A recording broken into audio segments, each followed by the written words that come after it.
ना ये बनेगा नया पाकिस्तान गाना तय लिखा है। हाँ मैं लिखा है। ना है ना आटा है ना बिजली है ना गैस है। अवाम मर गए इनको चंगा पुराना पाकिस्तान नवे पाकिस्तानी ताकि ऐसा जलील थी गए हैं लाग लिख से गाना। आटा जो है आटा 340 रुपए का हम 10 किलो वाले बेचते थे, आज 650 रुपए तक वो पहुंच गया। इसी तरीके से हर चीज गैस है वो बिल्कुल नहीं होती, गैस खरीदनी पड़ रही है। जी हाँ, गैस जो है सिलेंडर भरो उसकी कीमत आसमान से पहुंचा दी, और पेट्रोल को और डीजल को उन चीजों को तो छोड़ो। आज गरीब के बच्चे, मैं दुकानदार हूँ, यकीन करें परसों एक औरत मेरे पास आई, कहले मुझे 50 रुपए का आटा दे दो। आप लोग भी सुने सब, या आपको भी मैं सुना रहा हूँ। 50 रुपए, उसको मैंने बोला अम्मा 50 रुपए आटे में क्या करेंगे आप? कहले 2 दिन से बच्चे भूखे बैठे हुए हैं। मैंने 5 किलो आटा लेकर उसको दे दिया। आज गरीब की ये हालत बनी हुई है। ये तब्दीली किस चीज की तब्दीली है?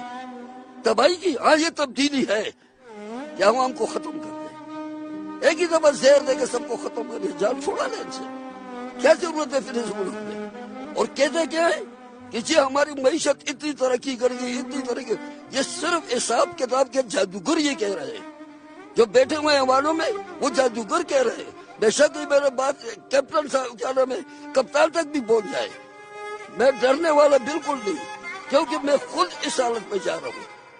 अस्पतालों में आप जाके देख, SIU में आप जाके देख, गुर्दे के वार्ड में बार फुटबॉलों के ऊपर लोग रुल रहे हैं। कोई अस्पताल नहीं है एक SIU के अलावा, बाकी जितने सारे प्राइवेट हैं।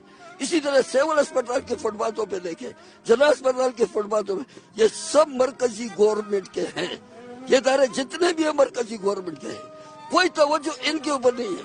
गरीब के ना ये बनेगा नया पाकिस्तान गाना तय लिखा है। हाँ मैं लिखा है। ना है ना आटा है ना बिजली है ना गैस है।